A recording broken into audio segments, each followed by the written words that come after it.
Berdasarkan kajian yang telah kami laksanakan, pendidikan Islam memiliki penting dalam pembentukan akhlak atau moral bagi sesebuah manusia. Pendidikan Islam memiliki peranan yang sangat besar terbentuknya manusia, iaitu orang yang beriman, cinta damai, cerdas, kreatif, memiliki keluhuran budi berkerti dan peduli terhadap kondisi sosial masyarakat. Pada era revolusi industri kini, jika tidak didasari oleh akhlak atau moral yang kuat, maka akan menjadikan manusia itu hanyut dalam pelbagai macam teknologi yang tersaji pada era ini, di mana ia akan membawa manusia ke arah tidak memiliki kontrol, lalu menjerumuskan pada hal yang dapat merosakkan akal fikiran, sikap dan keyakinan manusia. Nas-nas Al-Quran dan hadis juga banyak memberi penekangan tentang akhlak. Maka dari ini dapat dilihat bahawa pentingnya akhlak dan kehidupan manusia.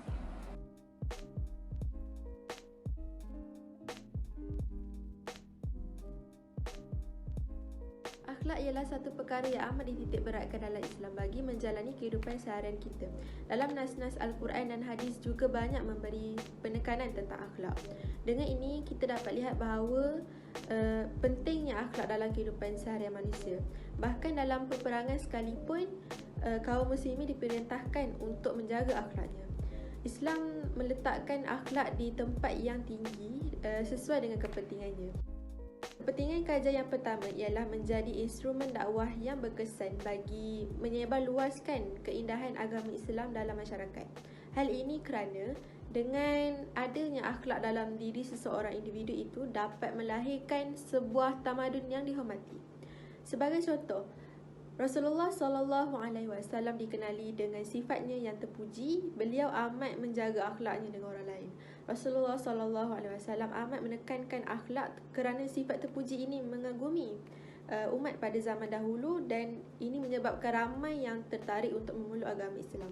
Hal ini sudah jelas bahawa akhlak sangat penting dan amat besar pengaruhnya dalam membentuk perbuatan manusia dan apa sahaja daripada manusia itu sendiri sesuai dengan pembawaan dan sifat yang ada dalam jiwanya.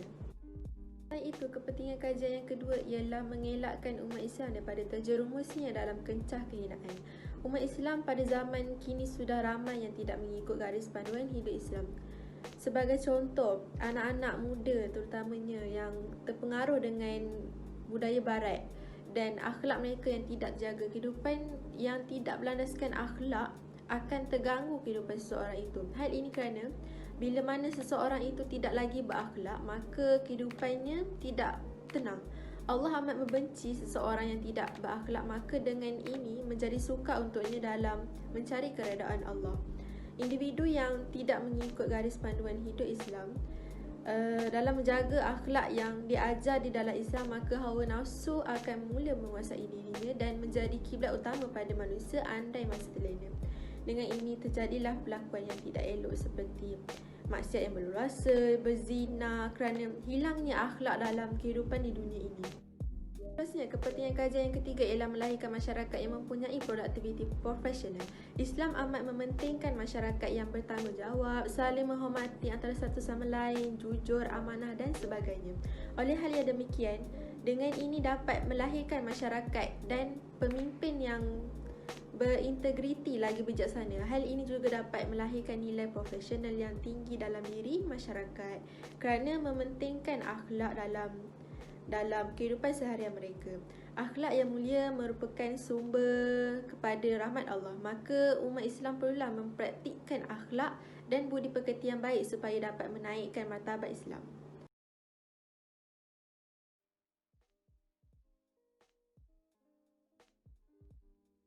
Objektif telah terbahagi kepada 3. Yang pertama ialah untuk mengenal pasti dan memahami secara mendalam tentang akhlak Islamiah dalam era revolusi 4.0.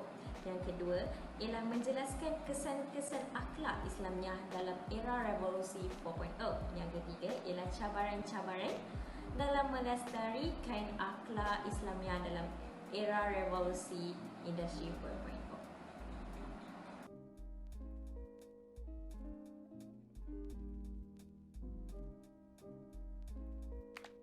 Dalam Islam, akhlak bersumberkan dari dua sumber yang utama, iaitu Al-Quran dan As-Sunnah. Akhlak dari segi bahasa bermaksud kebiasaan, tabiat atau maruah. Istilah akhlak berasal daripada bahasa Arab, daripada perkataan khuluq yang bermaksud kepercayaan dan juga agama. Akhlak Islamiah bermaksud serumpun nilai-nilai dan sifat yang sebati dalam diri seseorang, darinya lahir perbuatan yang mudah tanpa memerlukan pertimbangan fikiran terlebih dahulu. Akhlak itu terbagi pada dua, iaitu mahmudah dan mazmumah. Mahmudah adalah akhlak yang mulia, manakala mazmumah adalah akhlak yang buruk. Revolusi Industri 4.0 adalah fasa yang diukur berdasarkan perkembangan ilmu dan teknologi dunia. Ia mencakupi penemuan pelbagai teknologi baru seperti automasi, Internet of Things dan lain-lain. Sebagai contoh, penggunaan aplikasi navigasi seperti Waze yang menyediakan pengenalan dunia dipanggil Internet of Things.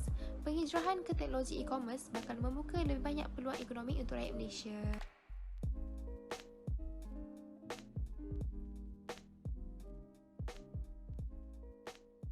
Pendakwah perlu menggunakan internet sebagai medium dakwah. Ini kerana pengunjung internet bukan sahaja terdiri daripada masyarakat tempatan, tetapi juga masyarakat dunia yang lain yang boleh membaca dan memahami bahasa yang digunakan oleh medium. Contoh aplikasi adalah Facebook, di mana terdapat kemudahan bersoal jawab yang memudahkan komunikasi. Dengan cara itu, pengguna yang ingin mempelajari dan mendalami ilmu agama akan lebih mudah tertarik dan sentiasa dihidangkan dengan pengetahuan berunsur Islam dan secara tidak langsung akan terus menyokong dakwah Islamiah. Negara tidak akan mampu membangun dengan baik jikalau kadar salah laku menular luas di kalangan masyarakat. Ia adalah kerana nilai murni dan akhlak baik di kalangan masyarakat adalah masih di tahap membimbangkan. Kemajuan teknologi telah menyebabkan perubahan secara mendadak dalam sektor pekerjaan.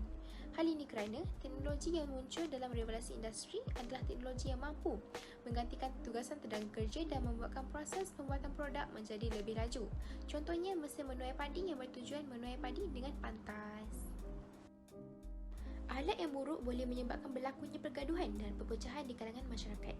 Oleh itu, dengan pengamalan akhlak Islamiah akan membentuk perpaduan masyarakat dan dapat hidup bersatu padu serta membantu antara satu sama lain. Apatah lagi pada masa kini telah adanya aplikasi canggih yang boleh menghubungkan individu dengan individu yang lain. Contohnya, Twitter adalah aplikasi perkhidmatan rangkaian sosial yang membolehkan pengguna menghantar dan membaca mesej yang dipanggil tweet. Ia juga merupakan aplikasi yang sering mengemaskini informasi yang berlaku di seluruh dunia.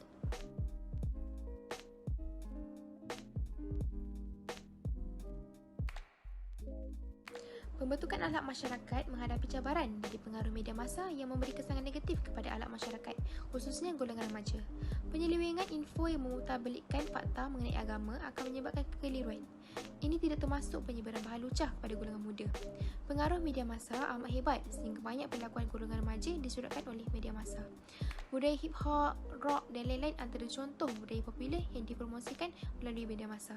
Akibatnya, golongan remaja terhakis jati diri mereka, kurang mempunyai akhlak dan mengalami krisis identiti. Dari segi sistem pendidikan, guru pada zaman kini menghadapi masalah yang besar semasa proses pengajaran dan pembelajaran. Oleh itu, mereka memerlukan bantuan pada tahap yang tinggi bagi membantu mereka dalam proses pengajaran dan pembelajaran supaya pengajaran mereka lebih efektif dan mudah difahami oleh semua pelajar. Seterusnya, kesahihan maklumat. Kita sebagai umat Islam memerlukan sumber yang asal supaya bagi mengelakkan berlaku kekeliruan dan kecelaruan.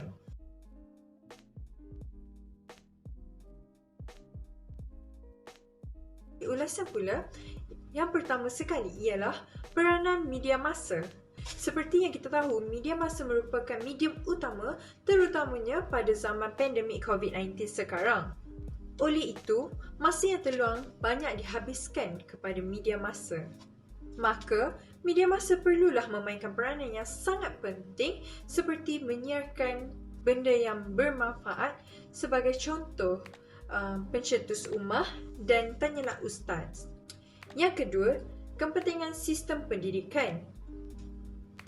Ilmu tanpa agama adalah buta. Peribahasa tersebut amat signifikan tentang ulasan kedua ini. Terakhir sekali, keperluan mendapatkan maklumat yang sahih adalah penting bagi mengelakkan berlakunya fitnah kepada agama kita.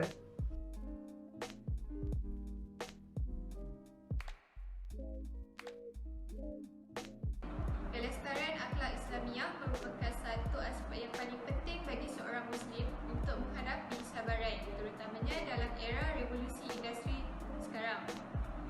Revolusi Revolusi industri kini tidak sepatutnya dilihat dari segi teknologi duniawi sahaja, malahan dari segi akhlak juga perlu dititikberatkan. Ini kerana akhlak manusia yang selaras dengan perkembangan revolusi industri ini akan membawa kepada kesejahteraan terhadap masyarakat, terutama dalam golongan muda yang akan menjadi pemimpin kelak. Kegagalan untuk mengimbangi aspek akhlak Islamiah dalam revolusi industri ini akan menyaksikan kehancuran nilai individu, keluarga dan masyarakat. Oleh itu, kita sebagai umat Islam haruslah memainkan peranan kita sebagai umat Islam yang berguna dengan menerapkan akhlak Islamiah di dalam diri masing-masing untuk mengelakkan diri daripada melakukan perkara yang memudaratkan diri berlaku. Selain itu, kita juga perlu memupuk nilai-nilai akhlak Islamiah di dalam sesebuah pentadbiran industri agar dapat menghasilkan perkhidmatan yang bermutu serta menghapuskan sikap negatif sewaktu tugas yang dipertanggungjawabkan dijalankan.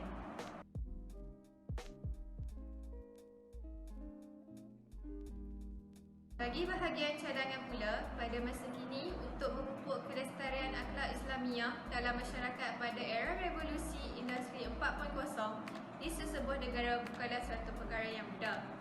Malahan ia mengambil masa yang agak lama untuk memastikan kelestarian akhlak tersebut dapat dipupuk dengan sebaiknya. Oleh itu, terdapat beberapa cadangan yang dapat dikemukakan dalam membantu proses memupuk kelestarian akhlak Islamiah dalam era revolusi industri ini.